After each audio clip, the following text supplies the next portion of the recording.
Hello everybody. So today I'm going to talk about something that was kindly donated to me by Michael. So Michael, thank you. Not Pepper Michael, mind you, another Michael. So I've got a couple different things that I'm going to talk about today. This one I'm very excited to talk about because it is a type of walnut that is very interesting. This is a HEARTNUT, which is a cultivar of Japanese walnut. Now it's called HEARTNUT because it looks like a heart. And these ones are notoriously difficult to open because the shells are very, very hard. And the method of just kind of like hitting one with a rock or a hammer doesn't really work on these because in cracking it that way, you just obliterate everything. So I don't know how I'm gonna get this open. So first let me talk about it a little bit. One very bizarre fun fact about this is that the Toyo Tire Company, which is a company that makes tires, has a special kind of snow tire where they take the shell of this, they like process it in some sort of way and put it into the tires. And the thinking on that is that it's such a hard shell that it reinforces the tires. And this company has these incredible ads. Why do some people have the confidence to drive in any winter condition while others don't? Let's find out. I've got nuts. We've got nuts. I've got nuts. Toyo Observe Winter tires have purified crushed walnut shells that act like tiny spikes gripping onto slippery surfaces, so you can travel confidently in any weather. Pretty great. So yeah, I'm gonna try to get this open. I don't know how. I have a hammer if I need it. I also have some pliers, and I've got this thing for combing my cat.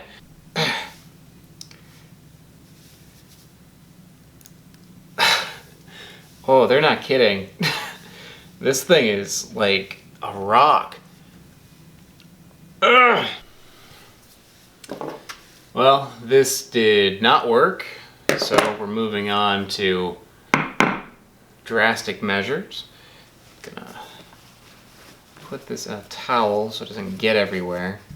And hopefully it won't just like smash into a million pieces, but we'll see. 1, 2. Oh, million pieces. Great. There we go. But I did get it open. I mean, when you get it open without completely obliterating it, it does look really pretty. Yeah, but this was not going to happen. See that?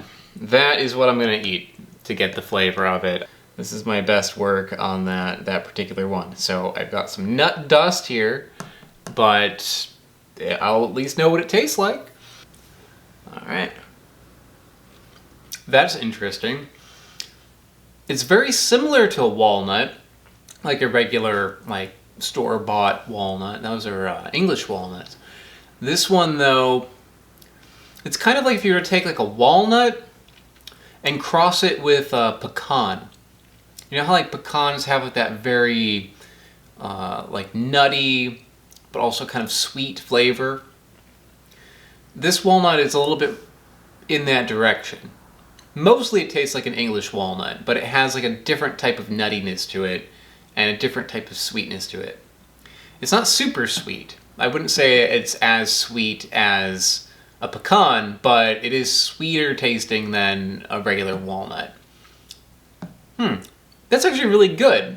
It's a shame that it's like so difficult to get into those things. I think if you had like a proper nut cracker, like one that could really get into it, that would be very well worth, collecting those nuts.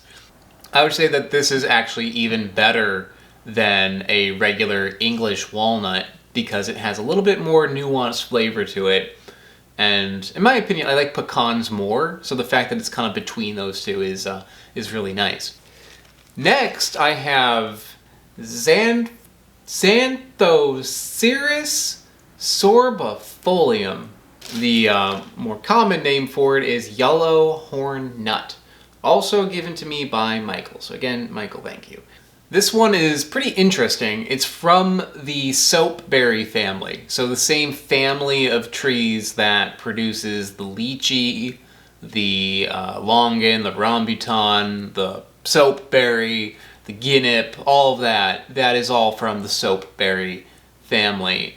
This, however, is a different genus, and that genus only has one species in it. So, as I'm going on this fruit adventure and eating all the different species, like, I'm kind of like trying to scratch genuses off my list, because some of them have thousands of different species. This one, though, really easy to scratch that genus off because only one species in that genus. So that's pretty cool. The species name Sorbifolium is interesting because it gets that name from sorbus, which is the rowan berry and things like that, because the leaves of this particular plant are very similar to those leaves.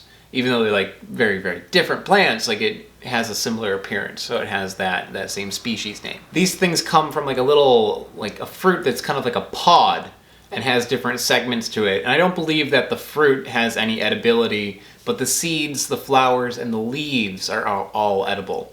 And these have like a super high oil content to it. I think it's 72% of the seed is oil. So people relate this to being kind of like a macadamia nut, like a very high oil content nut. And it's actually used to make biodiesel. Ah, all right, that works. There it is. It seems like it's intact also, so great. And while I'm here, let me open the other one.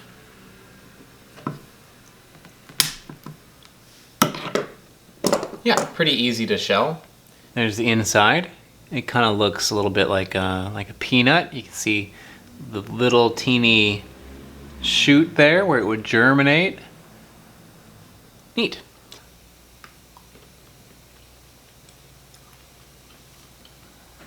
It's kind of beany,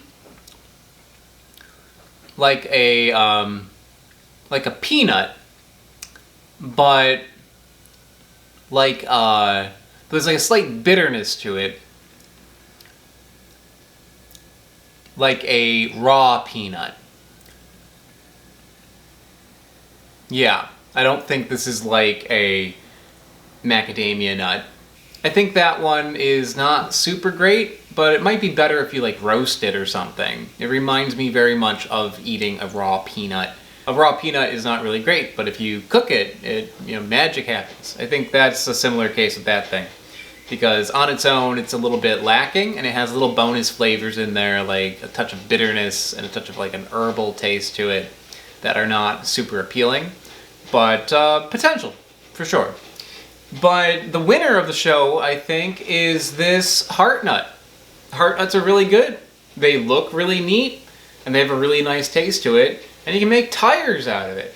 It's just really, really hard to open these. So I think HEARTNUTs are definitely one to pick up, especially if you want to grow something ornamental that you can also eat, because then you can collect these, get like a nice professional like vise to open this thing, and then you've got like a good source of nuts. You don't have to buy walnuts anymore. Like super, super tasty, just kind of a pain to open.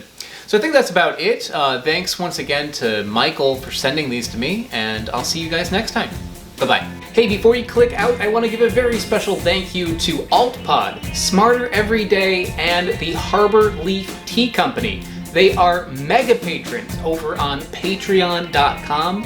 Patreon.com, if you haven't heard of it, it is how this channel happens. It's how I get all the funding to go on the trips I go on and how I get all the fruit that I try. So if you're interested in supporting my channel, check out the link in the description below. Another thing is that I have t-shirts for sale. Those are also available in the description below as well. Thanks so much, guys. Bye-bye.